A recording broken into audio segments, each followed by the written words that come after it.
21 vehicles were shared among the Ministry of Youth and Sport, Tourism, Foreign Affairs, the Judiciary, NCCE, NEA, Edward Francis Small Teaching Hospital, Office of the President, and the Food Quality and Safety Commission. Vehicle presentation of such nature always puts smiles on the faces of the recipients, amid promises of ensuring their proper maintenance, and this occasion was no different, but not without the Secretary General emphasizing on the poor maintenance culture, which he said continues to affect the government a great deal. Therefore, he called for positive attitudes towards government resources. I've personally observed that the degree of maintenance is not satisfactory. These are public resources.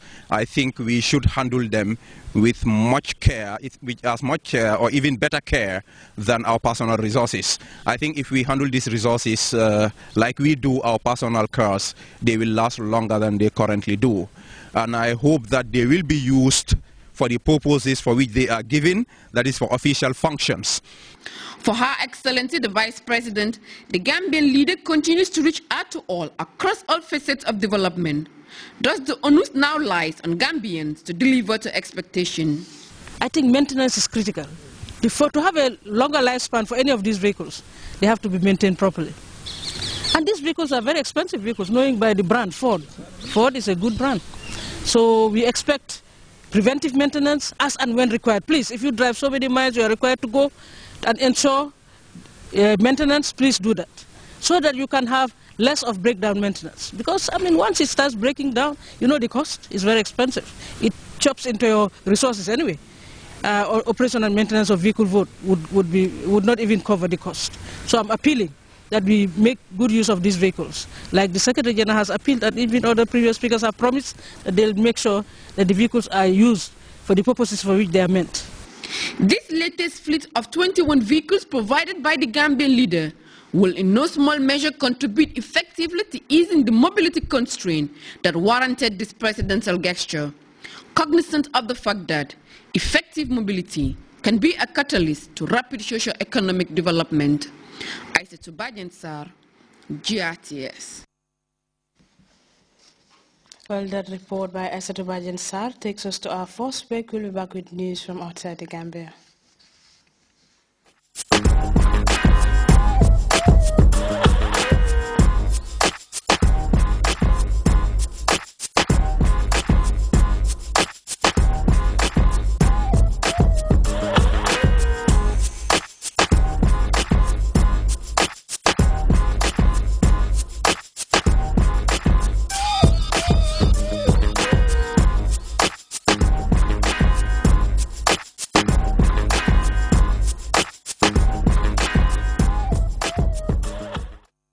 Welcome back. Authorities in Cameroon have released one of the country's longest-serving political prisoners. Tere Michel Ntagana spent 17 years in jail following his conviction of embezzlement.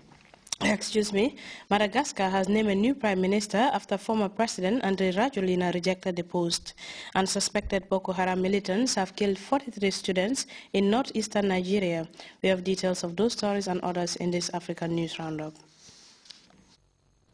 Years in prison in Cameroon, Thierry Michel Ntagana is a free man. This French citizen of Cameroonian origin had been convicted of embezzlement but had always denied it. It was the same for Titus Edzoa, the former Secretary General to the presidency who became a candidate against Paul Biya. Their files had taken a diplomatic turn when French President François Hollande criticized what he called an unacceptable length of time in prison. This is perhaps the new Prime Minister of Madagascar.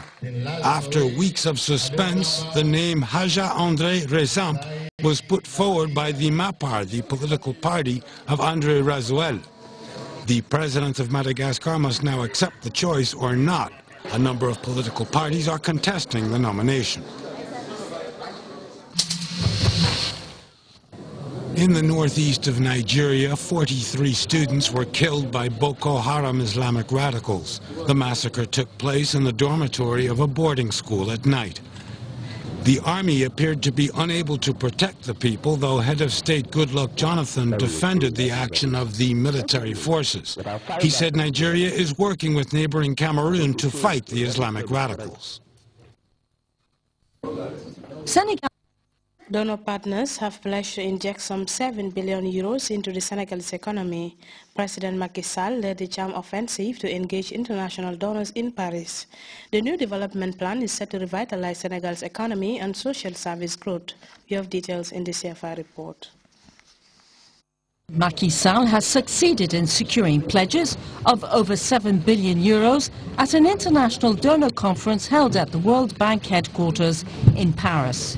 President Macky Sall is aiming to finance an ambitious range of projects to help kickstart a new development plan. We have decided to change our vision and our model to raise the level and accelerate our speed of economic growth. This is the origin of the PSE, the Emerging Senegal Plan. The 10-year Emerging Senegal Plan aims to double economic growth from 4% to 7%. Macky Sall hopes over the next decades to obtain emerging nation status for Senegal. He also pledged to reduce the presidential mandate.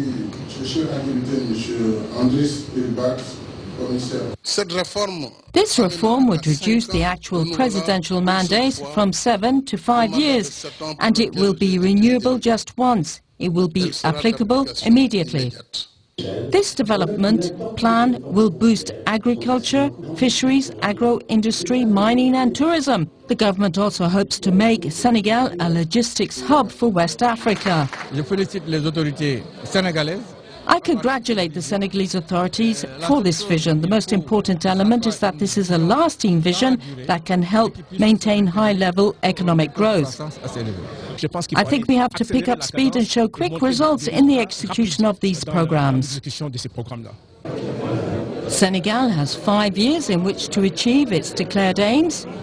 After that, it will apply for further funds for its Emerging Senegal Plan. Ugandans have welcomed the news that President Museveni has signed into law an anti-gay bill that outlaws same-sex relations. The issue has divided opinion in Uganda, but the majority of the population has backed the president. Despite the election in the streets of Kampala, a number of Western nations have warned they will hold back development aid to the country. Followers of the Church of Minister of Christ, it's a wonderful day.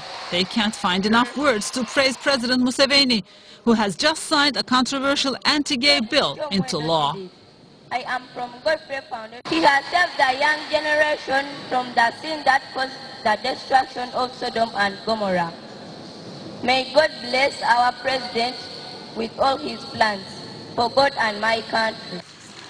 President Museveni hesitated for a long time before signing the bill, and finally, in front of cameras, he announced his decision, making a point of ignoring sanction threats by his Western partners, with the U.S. in the lead. The new law holds that homosexuals should be jailed for life for a second offense, outlaws the promotion of homosexuality, and legally obliges people to denounce gays to the police. The bill already cruised through Parliament in December after its architects agreed to drop a death penalty clause. It's a very serious matter. Even now I have not really fully understood it. That you can fail to be attracted to all these beautiful women. Many people expressed their joy as the law was announced. Anti-gay sentiments are very widespread in Uganda, also promoted with enthusiasm by evangelists. They have been leading an anti-gay campaign in Uganda for years. The campaign's strongest advocate is the smooth-talking man, Pastor Martin Sempa. Research shows that homosexuals are 10 times likely to have HIV than normal men. Therefore, anyone who's pushing homosexuality is spreading what? HIV. In Kampala, the news obviously made the headlines. Newspapers underline that Uganda is the 11th African country to adopt anti-gay legislation. We now take our second break.